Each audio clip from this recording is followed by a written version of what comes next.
Hello, everybody, and welcome to Cookies Enabled. I'm Andrew. I'm the editor of the channel, and today we have a very interesting episode for you. We're going to be talking about Beethoven and his very well-known Moonlight Sonata. We're going to give you a little bit of history on the piece. Now, I don't play the piano. I do play violin and viola. I haven't for many years, but I did growing up. My fiance, however, does play the piano, and you'll have seen in a video we uploaded a full performance of the first movement. And today he is going to sit down with us and talk a little bit about what this piece is, where it came from, why is it called the Moonlight Sonata. So sit back, enjoy it, and I hope you all learned something new.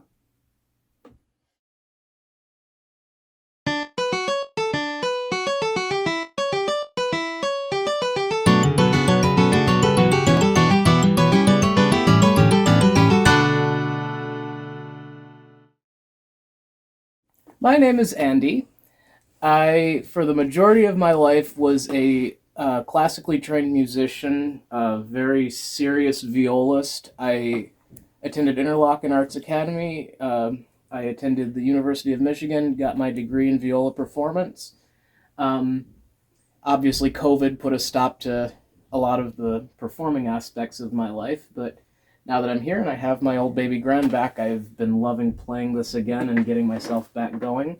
Today we're going to be talking about Ludwig Van Beethoven, wonderful composer, one of my favorites, and probably one of his most well-known and most beloved pieces, the quote-unquote Moonlight Sonata. He never called it the Moonlight Sonata. He called it Sonata number 14 in C-sharp minor, quasi una fantasia, in the form of a fantasy. If I remember correctly, the term Moonlight Sonata came from a music critic who likened the first movement to moonlight shimmering on a lake, but frankly, it sounds nothing like moonlight to me. It sounds like a funeral march. It sounds like a dirge.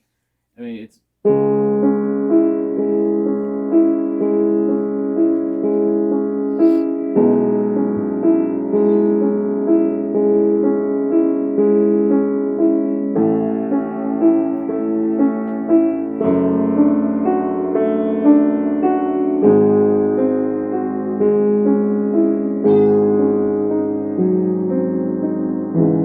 Maybe if it were written in a major key instead, something like this.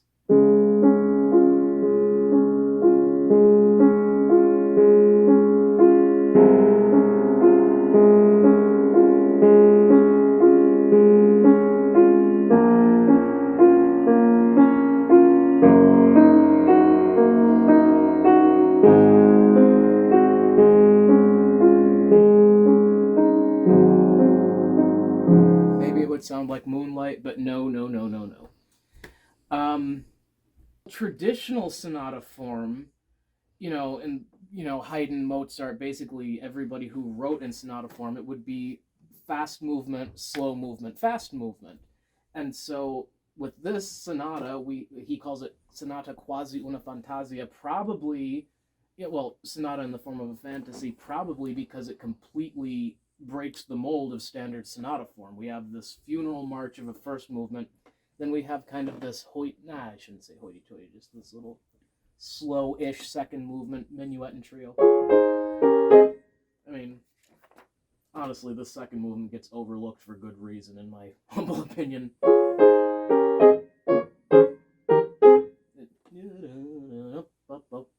The meat of the entire sonata is the third movement, which is extremely virtuosic, extremely difficult to play. I can do a small demonstration, maybe at half tempo, but it's not going to be very good. I just started learning this movement today, and it's going to be a long process to learn it.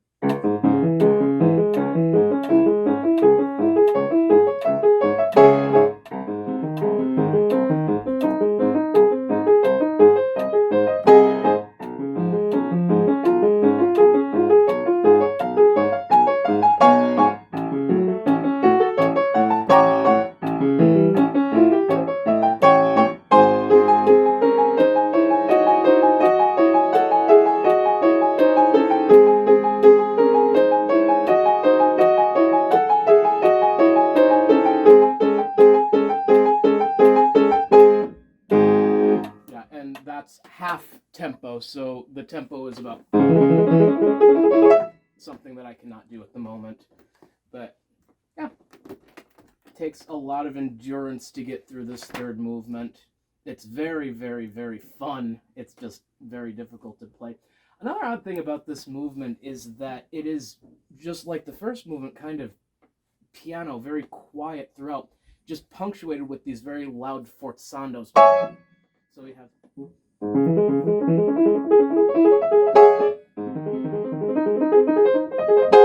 And even into this B theme,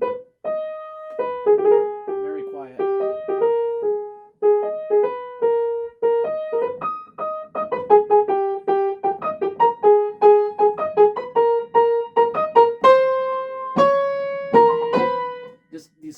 Just you're kind of, and then boom! It's just constant booms throughout this movement. Would have blown audiences away at that point. You know, they would expect to go and hear something like a Mozart sonata, or however that goes. I don't even remember. But yeah, it's something like this.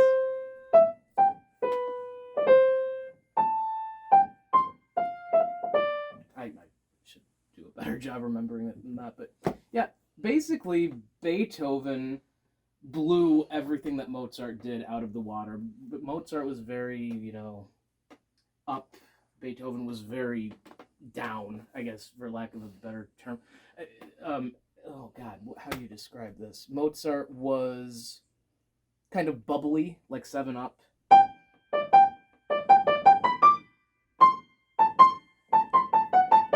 Beethoven was just constantly digging into the ground.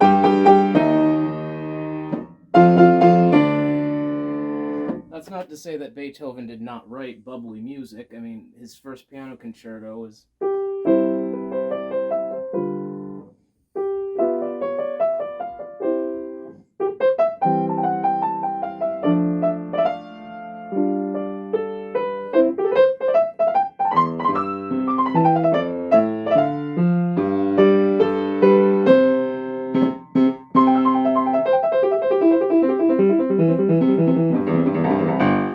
But even still, you hear this melody.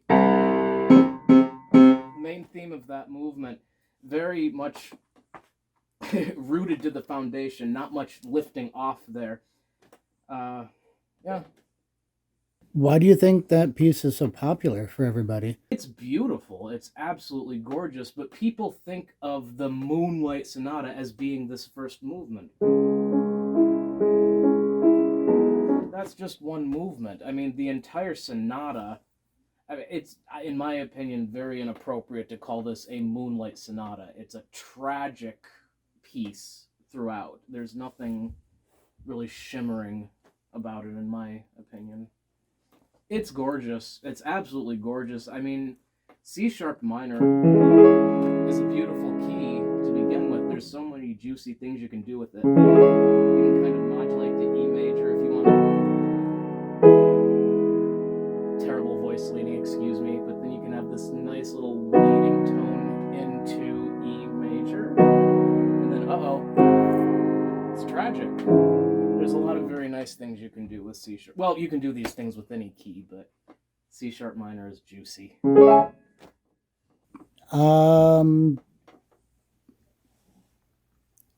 2 minutes. History of Beethoven, rundown. Oh, God. Beethoven is a German composer born in the late 1700s. He bridged the gap between the classical period and the Romantic period, kind of midway between Mozart and maybe Brahms or some earlier romantics. A lot of his early music was very reminiscent of Mozart. Like I said before, bubbly. I don't really know how to describe it better than that. But as he got, he's basically, you think of Beethoven as being divided into 3 eras: the early stages, the heroic stages, and then the late stages. He had this idea about him that was the musician as the hero or the conqueror. And you see that a lot in the Fifth Symphony, this narrative of, you go from... and you wade through all this darkness and you finally emerge in the light.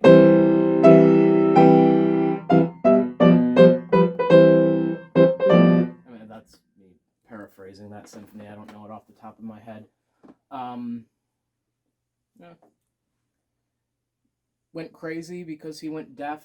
He at one point, I believe, was about to commit suicide. What is that called? The Heiligenstadt Testament or something. I'm probably not remembering that correctly. But it is a suicide letter, basically, that he had written, and kind of halfway through it takes on this weird tone that is, no, I can prevail, I can survive, the musician is the conqueror, the musician is the hero. Eroica is the name of a symphony that he called it, the hero. Yeah, I'm doing a very poor job explaining Beethoven right now. We're probably going to have to do another take of this at some point. So that's basically that. Beethoven was a fucking badass. I'm allowed to say fuck on this channel, aren't I? He was a fucking badass, blew everything that Mozart ever did out of the water. Yeah. It's crazy to see music history go from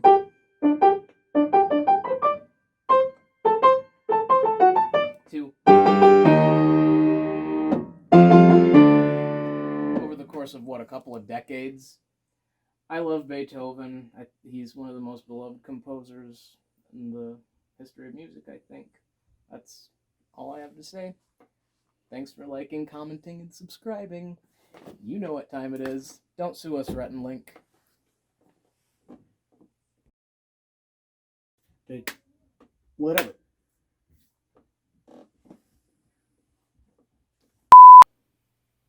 Hello, everybody, and welcome to Cookies Enabled. Today we have a rather different video for all of you out there.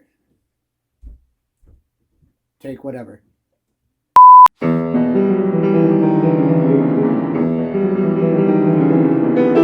Yep, nope, that's not going to happen. Beethoven never called this sonata. Max, get down.